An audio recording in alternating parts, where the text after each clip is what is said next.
Welcome to Kathryn Raaker's World. Innovation, culture, adventure, fashion and health, artists,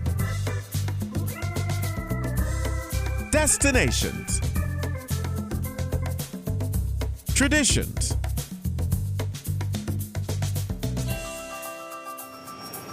This is Kathryn Raaker's World. Hi, I'm Kathryn Raaker of Kathryn Raaker's World, and we have a wonderful guest today. He's a good friend of mine, and this is his 15th book. His name is Allan Topol, and we have The Washington Operator. This is the new book.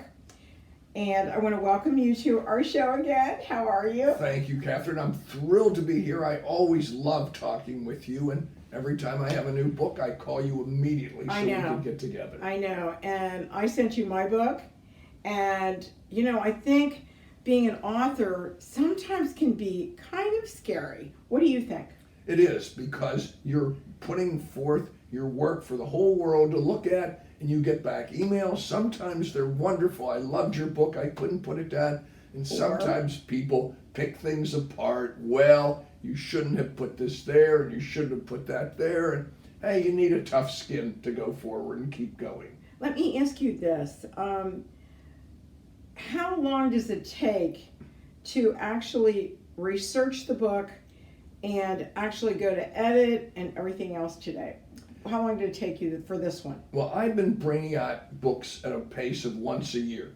So, which means for me, when the time I pick up my pen and start doing the outline until the book comes out, that's the year. However, the research comes before. Really? It means traveling and visiting all the locales that are in the book. It means doing the research on the history and the current events, which is always the background, because I'm trying to write page turners on the one hand, but teaching people something about history or geopolitical affairs, and that research always comes earlier. So, well, this book is so close to what's going on in Washington today. It's like you knew all this was going to happen, right? Well, and that's with good. Sometimes it works like this one did. Sometimes it's risky. For example, when I started this book a couple years ago, I had no idea that what was going to happen with Iran and Saudi Arabia, because at the heart of my book is Iran and China coming together to take over Saudi Arabian oil fields. And lo and behold, what's happened? That's what's happening. It's just happening, right? I've come on totally on point. Now, I know. The other thing at the heart of this book, as you know, because you read the book and are so enthusiastic in your comments, at the heart of the book is George Corbin, a Washington lobbyist who's a totally despicable human being. Yeah, the worst. Actually, he's part of the swamp. Right. But he's critical to the plot. And hey, when I started to write, I didn't know that Washington lobbyists were going to be so much into the book, so right in the news, and here I am again, kind of right on point. Now, here's my question: has any lobbyist sent you any comments? No, but what I have gotten is a lot of comments from people. I've been in Washington a long time, as you know, and I've gotten comments from people who say, let me ask you, who'd you have in mind when you wrote your George Corbin character, or did you have so-and-so in mind? And so I come back and I tell them, hey, I didn't have anybody specifically. George Corbin is a composite of a lot of people I've met and I've gotten to know over the years. And so in that sense, that's how I pull together characters. Right. So the book's been out how long now? The book's been out about 3 months. 3 months. How are the sales doing? Very well? Sales are doing well. And what really has made me happy is that I've gotten such positive comments and some terrific reviews. I got a review in the National New Hampshire newspaper, which I put on my, website, allantopol.com, and several people have said to me, that review is too good. Did you write that review yourself? Well, heck, that was a very sophisticated writer and reviewer who wrote it, and I have been thrilled with the audience reaction, the reader reaction to this book. It's really been satisfying. Well, you know what's really wonderful about your writing is your characters are some of them are so intense. And what I love about the love stories that you put into your novels. Well, I do too. And I have two critical female characters in this book. One is Kelly Cameron. Mm-hmm. She's an FBI agent, mid-30s, Mm-hmm. a single mom with a 10-year-old daughter who's a bit of a handful. Mm-hmm. And she ends up being the person who will foil or try to foil the plot between China, Iran, and the Washington lobbyists. But, and this is something you and I have talked about, I also have an Israeli Mossad agent who's 60 years old. Her name's Esther, and she has had a 40-year running love affair with an Iranian who is not Jewish, who's a member of the Iranian foreign policy establishment. That in itself is unbelievable, believe it or not. And the characters, you go back and forth so well in what you're doing that you just keep the interest of all your readers. I mean, I had to stay up until 4 o'clock in the morning. I'm like, every day. You know, it took me 2 or 3 days to read it, okay? Because I wanted to really know the characters, because I can imagine. And you know who I think that Esther reminds me of? Who's that? Diva on NCIS. Oh, okay. That's I mean, interesting. she could, in a movie, she could play that. Right, she the could. young gal in it. But you know what's so exciting, Allan, is that you've been to Israel, right? I have. And yes, I've been to Israel. Correct. And actually, when I went to Israel, it wasn't for actual religious, I mean, we had the religious part of it, but I really got to go all over Israel. And so the spots that you talk about, I know. Right. Well, that's interesting that you said that, because one of the things I do is I do a number of foreign locales. Mm-hmm. And I've been to all those places. Right. And I want the reader to say, gee, I've been there and I know what it's like. And Right. I do that with the Israel locales. Now, without giving away anything in the plot, I threw a new foreign locale into this book at the end of the book, the island of Ischia, off of the coast of Naples in Italy. Oh, yeah. And that's a fascinating place. Did you go? I did. I've been there twice. Almost no American tourists. Almost nobody speaks English. So what did you do? Well, we wandered around. We made do as best we could with a few Right. little Italian words Right, here and there. right. It's where Italians go for vacation. It's a wonderful place. People say, well, where is it? Well, it's out in the Bay of Naples. It's near Capri, but it's as different from Capri as night and day. And that's what I love about, I've been to Italy, and I love Italy. I love Rome, but I've never been to Naples, and I really would like to go.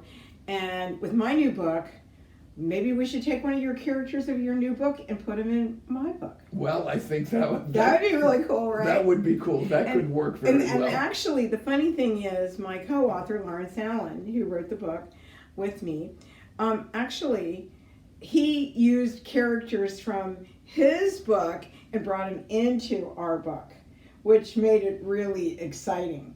And when we think about, doing that, people really then, get to touch on each author that way.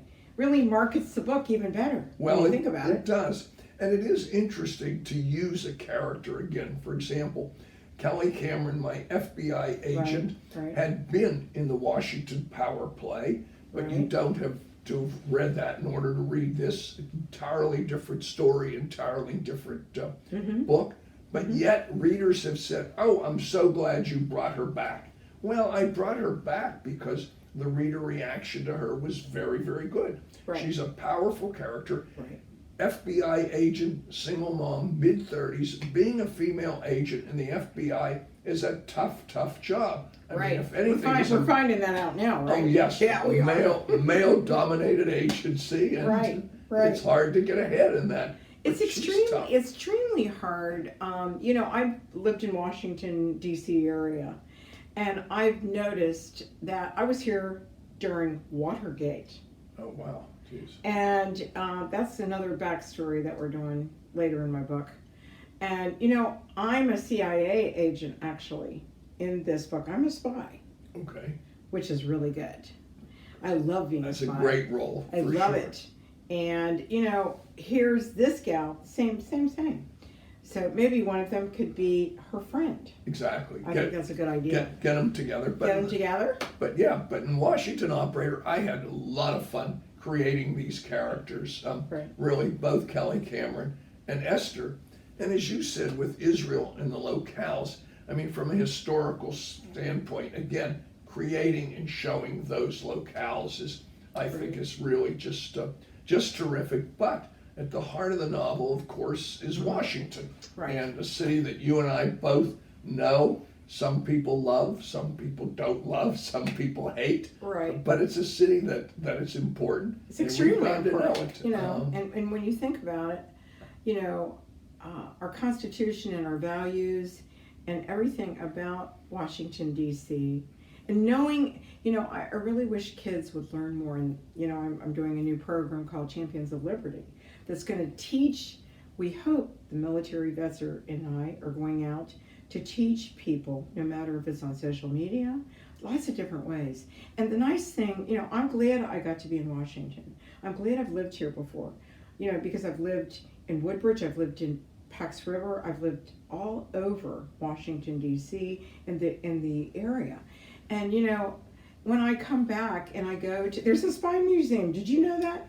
Oh, that's funny you should say that. Really? Because I hope you're selling your book there. Well, I am, as a matter of fact. Maybe I should send my book there. Well, right? As a matter of fact, I do book signings at the Spy Museum. Wow. I do 3 times a year. They love my books there. And you won't believe this, on the first Saturday in November, every year, they have a Trabant Day. Trabants are those little East German cars that were used to smuggle people out of from the East to the West in Berlin. Right. And people bring Trabants from all around the country. And besides Trabants, I will be there selling my books because I've developed a relationship with the people at the Spy Museum. I have to tell you this. You know, this is something that maybe we can have her contact you or whatever. My very, very good friend in Madrid, her name is Christine Forrester, okay? And she married Augusto Rodriguez Villa. And they were the one of the top families of Madrid. His father was a senator. And she and her mother escaped from East Germany when she was in high school. And she came to Spain. And, no, she went over to West Germany.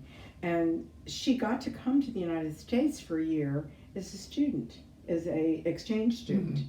And to hear her life story and what she did and what she became, it was unbelievable. Do you know, we need to take a short break right here. So where can people buy your book? They could buy my book on Amazon. They could buy it either the paper version or the electronic. And they could go to my website if you'd like for more information, www.allantopol.com. We'll be right back on Kathryn Raaker's World.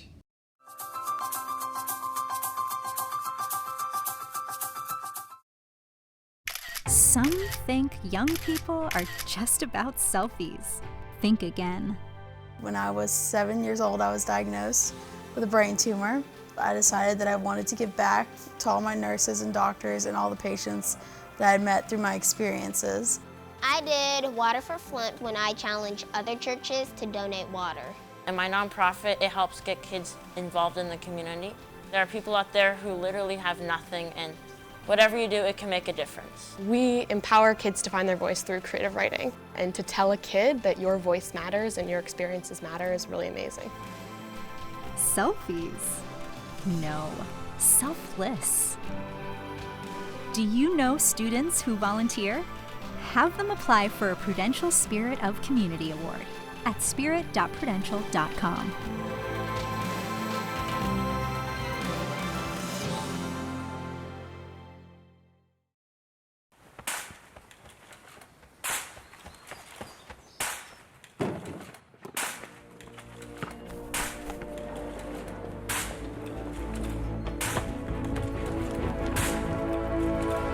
Move it!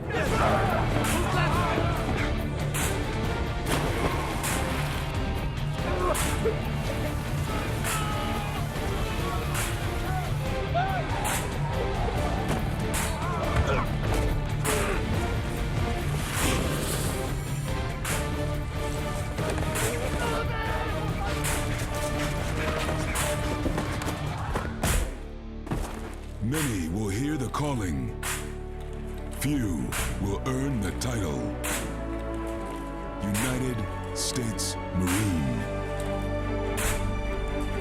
The few, the proud, the Marines.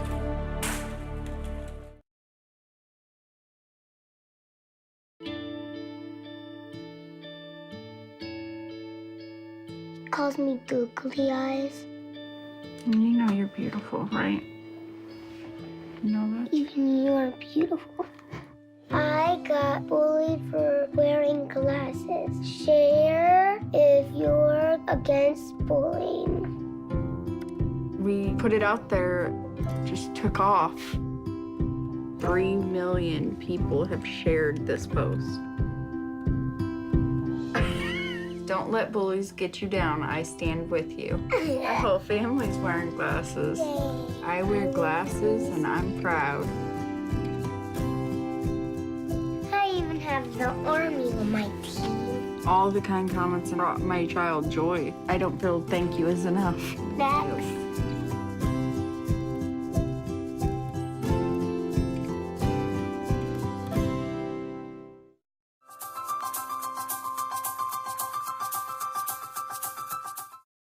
We're back on Kathryn Raaker's World with Allan Topol. He's an attorney in Washington, correct? Yes, I am. I've been an attorney in Washington for a long time. Same time I've been writing these 15 novels. I've been functioning as a lawyer and having these 2 careers, which I love because they work well together. That's right.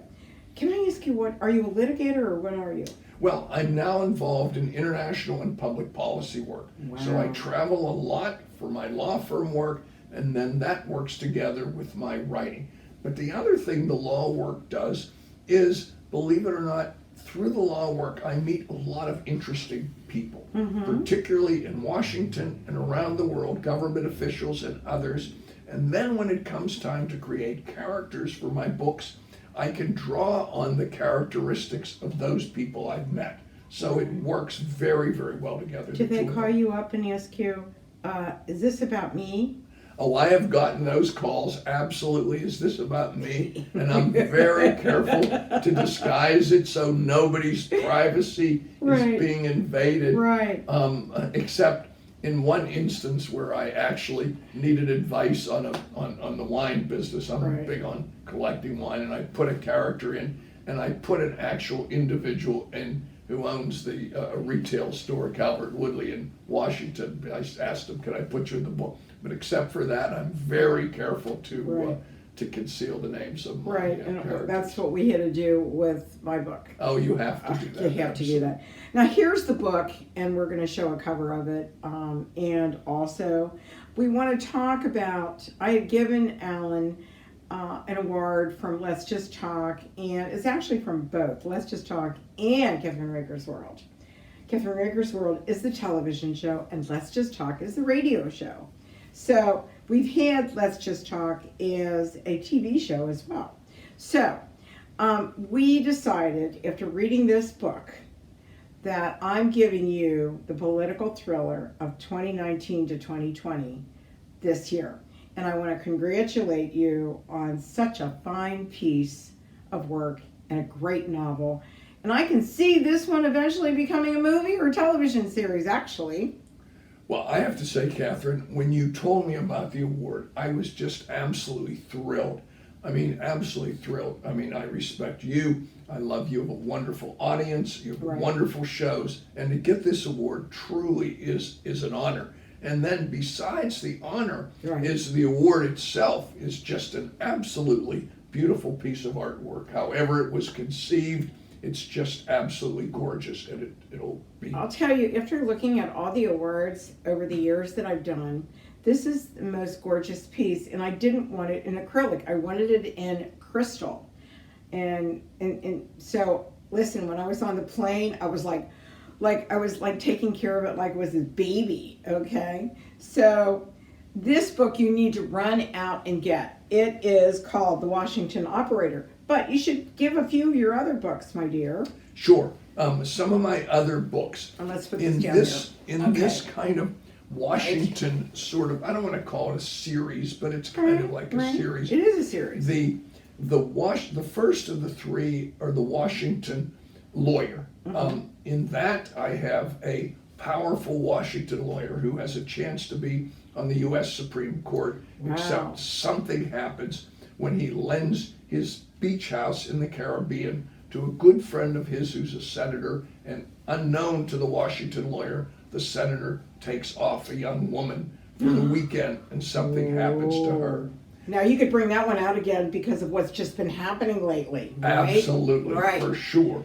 And then the second one is where my character, Kelly Cameron, is involved in the Washington power play. And so those three books. However, I have done earlier books like The China Gambit and The Spanish Revenge, which involve my character, Craig Page, and those deal with China, which is a big, big topic. I like to try different characters in different books. I know that some authors will continue with one character through all their books, but my mind doesn't work that way. I get sort of, I don't want to say I get bored, but I get energized to want to go in a different direction. Well, you know, it's really funny now that we're doing the second book, and Lawrence is going to do part of it, and I'm doing part of it, and so is Lady Avery, who is in the book. And she called me up the other day. She emailed me, and she called me up the other day, and she said, "I'm ready. Let's do it." So she and I talked for 45 minutes on the phone, because she doesn't do, you know, she will do the internet or whatever, but sometimes characters, you know, you get a character that is quite like her, right, in the book. She was a nurse, actually. Oh, I didn't know. No, in real life, she's a nurse. I didn't know that. And she was actually very high with the British, you know, with the royal family, love her. So it makes it really cool. Oh, it does. Absolutely does. So, you know, what's the next book? Okay, the next book is going to be, working title is The French Revenge. The French Revenge. Right, and in The French Revenge, I'm shifting to new characters. It begins with a world-class pianist, a very famous pianist, who's with her boyfriend, a former U.S. congressman. They're on vacation on the island of Corsica, which is off the coast of Italy, owned by France. Right. They're running on the beach, and she's shot. And that's the beginning. That's the beginning of the book. That's the beginning of The French Revenge. And where the book goes from there, well, I'm not going to say anymore. Don't say. How far are you into the book right now? Oh, I'm finished with the first draft, because my goal is, I've been working on bringing out one book a year, which I've done for the last, 6 or 7 years. Right. And I'd like to bring this book out next spring, because it'll be a year after The Washington Operator. Right. So that's the plan, but it's coming along well. It's really interesting when you work with authors that have different books in series with different characters. But the reason why I love your books is because they're so exciting, number one. Number two, they're delightful to read, and you don't want to put them down. At least I'm one of those readers that loves spy novels or anything to do with international intrigue. And that's the reason why I think I love your books so much. Well, you're the perfect reader, because you said to me exactly what I want to hear. Okay. When I do a book like The Washington Operator, I have two objectives. The first is to entertain. Right. To me, that means writing a page-turner that the reader will want to keep turning pages, stay up at night till 4 a.m, as you said. That's like you. That's my goal. My other goal is to inform and educate, not to lecture, not to preach, but to inform and educate readers about something that's going on in the world. And now, in The Washington Operator, we have a couple things going on in the world. One, of course, is Saudi Arabian oil, China, and Iran. But another thing that's going on in The Washington Operator with George Corbin, my Washington villain lobbyist, is he is getting a lot of foreign money, and that's how he's making his career. And what's happened in Washington, people have always talked about lobbyists, they got money, they got this, but what's happened in the last 10 years, since the world has gone to globalization, is there is a huge amount of foreign money flowing into Washington. It is by governments, by companies, international companies, trying to influence what the U.S. government does. And even though we have had laws on the books until recently, those have been ignored. And I'm trying to draw attention to that problem in the book, The Washington Operator. I have a question for you for what's going on right now today. We're not going to go real political here, but my question is, it seems like the laws are just going it's really weird what's happening today. Could you imagine a book coming out about what's happening today in Washington, D.C. at this particular time? No, Does it scare you? It scares me. Let me say this. I wrote an article, actually, an op-ed piece a number of years ago, 2 or 3 years ago, and I said, pity the poor Washington the poor Washington novelist, because with everything going on in the city, we have to find creative plots, and it's hard to do. Listen, we have actually run out of time. Do you believe it? I believe it, and I want to invite you back when I come back to Washington, or you come to our wonderful city of Cincinnati, Ohio. But you never know, I want you to introduce me to the Spy Museum people, because I really think that would be kind of cool to come up when you're in, doing your books. That would be kind of wonderful. That'd be neat. I'd love to have you meet with you here in Washington, Cincinnati, or any place. It's always a pleasure, Kathryn. And tell me where people can buy your book and what your website is again, please. Sure. They can buy the book on Amazon, either the paper or the electronic version on Kindle. And my website is it's $11.99 in paper, $3.99 in Kindle. And my website's www.allantopol, ALLANTOPOL.com, and that has some terrific reviews on there as well. I want to thank you, and I want to plug my book right here. It is Elizabeth Bromwell, Chronicles of an Expat Spy, and the second book, the first chapter, is the beginning of the second book. And thank you so much, and don't forget to check out our website at KathrynRaakersWorld.com or Kathryn Raaker, and don't forget to go out and buy our book. That is Elizabeth Bromwell, Chronicles of an Expat Spy. We'll see you soon.